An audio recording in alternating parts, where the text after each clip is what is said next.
See, I can't handle this. So in November of 1904, William Lemp Jr. took over as the new president of the William J. Lemp Brewing Company. Inheriting the family business and a vast fortune, he and his wife Lillian began to spend the inheritance, filling the house with servants. The pair spent huge amount on carriages, clothing, and art. Which just goes to show you, whatever you amass in your lifetime, your kids are going to sell and spend. So just get used to that. Oh, What? okay. No, I'll make my own money. If I need anything, I'm not going to ask y'all for it. Now, Lillian Lemp was a beautiful woman. Oh. She came from a wealthy family herself. Okay. She and William Lemp Jr. had married in 1899, and William J. Lemp III was born on September 26, 1900. Before long, Lillian became known as the Lavender Lady because of her fondness for the color lavender. Oh. In addition she smelled like lavender. I was like, she might have, but I didn't find anything to say that, but certainly was her favorite color. In addition to her lavender attire and accessories, she went so far as to have her carriage horses' harness dyed lavender. In the beginning... I thought you were going to tell me that their manes were dyed lavender. I was going to be very, very upset. Now, in the beginning, William Jr. enjoyed showing off his trophy wife, but Will was a player. He was born with a silver spoon in his mouth, and he was used to doing things he wanted and acting as he pleased.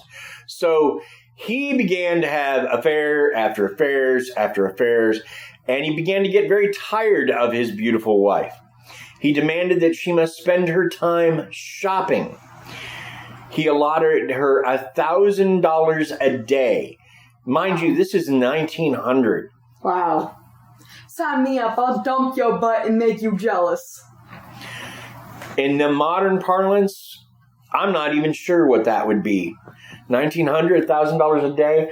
What, would that be 10,000 now? I don't know. I'm going to look it up. Keep talking. It would be a lot of money. So... Keep talking. Anyway, and he gave her an ultimatum that if she didn't spend it, she would get no more money. In other words, you have to spend $1,000 a day. Cool. And if you don't spend it, you don't get anything else. That's it. That's the last you get. Sure. All right. Just let me go on Etsy real quick. Honey, there was no Etsy in... Yeah, there was no internet. I know. 1902. No, I know. I go back.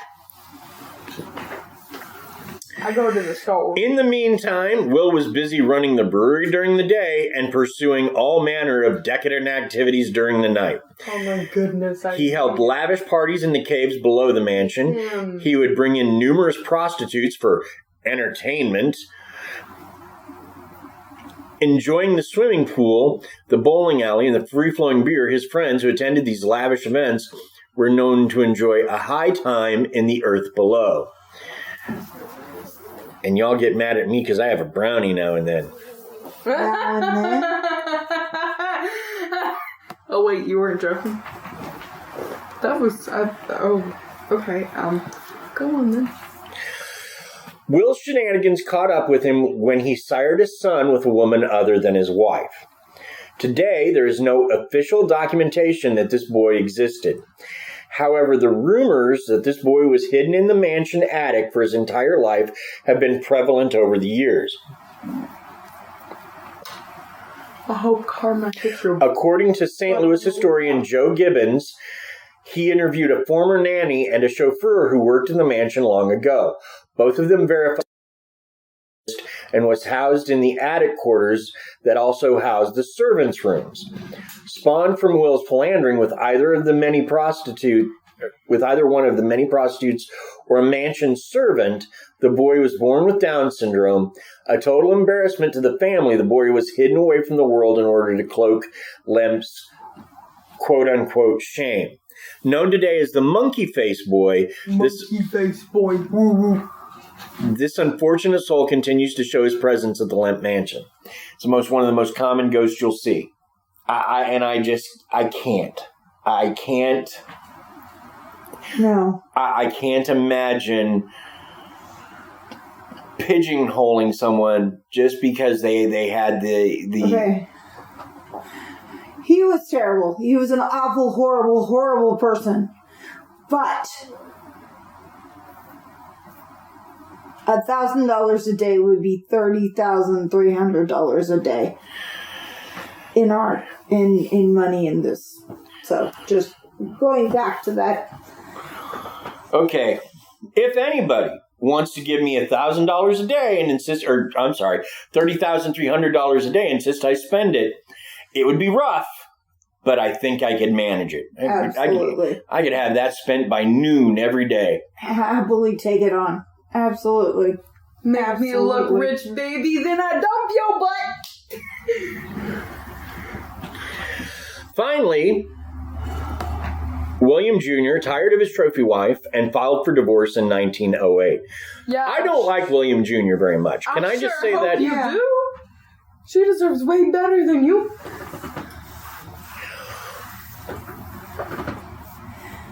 Why she didn't take this step with all of his goings-on could be nothing more than a sign of the times. The court proceedings surrounding the divorce became a major St. Louis scandal, with all 4 St. Louis newspapers devoting extensive front-page coverage to the messy affair. The trial opened in February 1909 to crowds that flocked to the courthouse each day to witness the drama of tales, violence, drunkenness, atheism, and cruelty. Virtually ignoring William's decadent activities, Lillian almost lost custody of William Lemp III because of a photograph that was presented at the trial that showed her smoking a cigarette. In the end, she retained custody of their son, but retired from the public eye. The only time that she ever was seen wearing anything other than lavender was on the final day of her divorce proceedings, when she appeared entirely in black before the judge. With the divorce, Will's troubles had only just begun. In 1906, 9 of the large breweries in the St. Louis area had combined to form the Independent Breweries Company, creating fierce competition that the Lemp Brewery had never faced. Some people, I swear. Okay, I'll talk about this after so I don't blow up. In the same year, Will's mother died by cancer on April 16th. Through the brewery's fortunes were continually declining, the Lemp Mansion was in crisis for the brewery. At the same time, William allowed the company's equipment to deteriorate without keeping abreast of industry innovations. By World War I, the brewery was just barely limping along. William soon built a country home on the Merrimack River. Limping. The Lemp Mansion. The Lemp Brewery was limping. Sorry, go ahead. To which he increasingly retreated, and in 1915, he married for the second time to Ellie Limburg, the widowed daughter of the St. Louis brewer Caspar Kohler. Then Prohibition came along in 1919. The individual family members were already wealthy, so there was little incentive to keep the brewery afloat. For a time, Will hoped that Congress would repeal Prohibition, but finally gave up and closed the Lemp plant down without notice. The workers learned of the closing when they came to work one day and found the doors shut and the gates locked. That wasn't very nice of him. We kind of already knew he wasn't very nice. So. Yeah, I'm not liking Will Jr. I don't like him much at all. Not particularly. Now, William had a sister named Elsa, and on March 20th, 1920, Elsa Lemp Wright, who she was married, the wealthiest heiress in St. Louis, shot herself just like her father had years before. Oh my goodness. Elsa was said to have been despondent over her rocky marriage. See, I guess money really can't buy you everything. Nope, it can't. It cannot buy you happiness. Liquidating the for $25,000 in 1922, the brewery buildings were sold to the International Shoe Company. Well, if $10,000 became $33,000, no, $1,000 became $30,000. Yeah, that's right. If $1,000 became $33,000, then yeah, exactly. That's basically a 33. Yeah. 33 times, whatever. So 25,000 times 33 is... So it's like tripled. So we're talking like 75. So, no. No, not tripled. Oh, Lord. Hold on. just have my calculator up. Give me a second. Yeah, I was going to say 25,000 times 33. Okay, let's see here. Won't be exact, but it'll give us It was close. exactly, actually, it was 30.3, not 33. But still. Okay, so 25,000 times 30.3.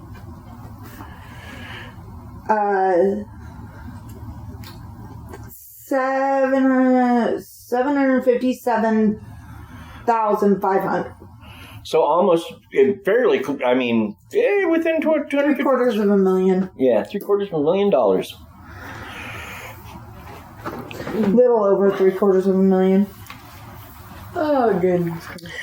And the brewery buildings were sold to the International Shoe Company for $588,000.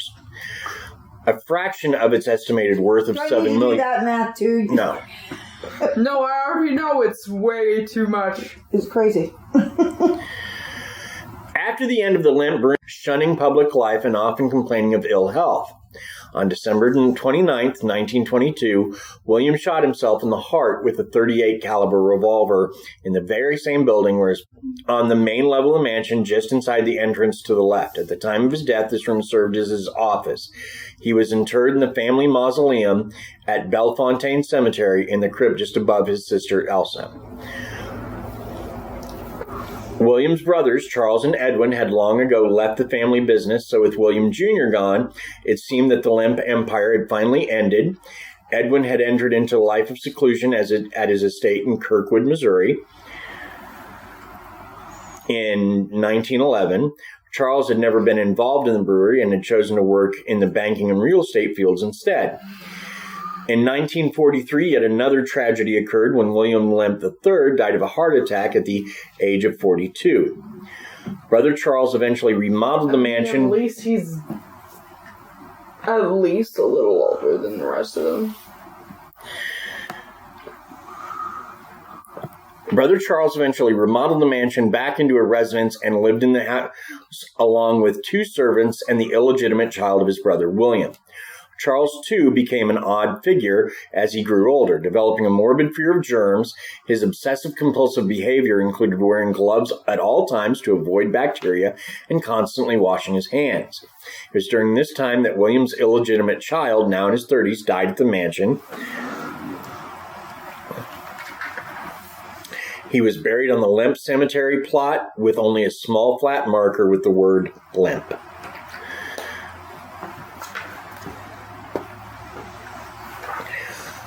Of the Lemps, only Ed, long avoided the life that had turned so tragic for the rest of his family, remained.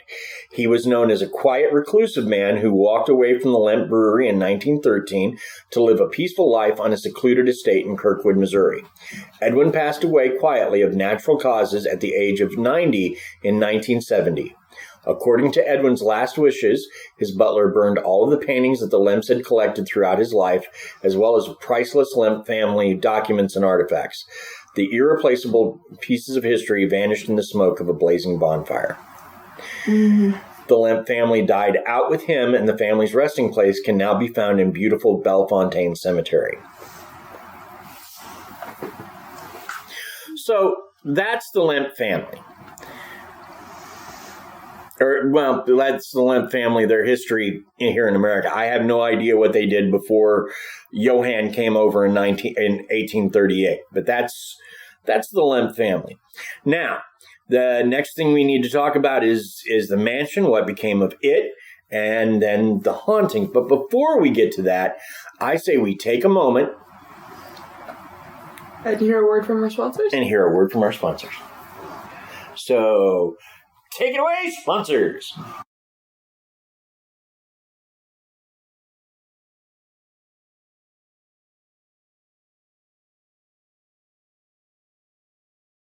Okay.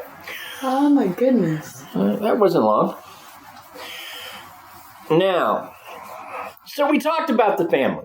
And before I go much further, I really need to say that most of the research came from the Lemp Mansion's official site. It is still open to this day for business. They do ghost tours.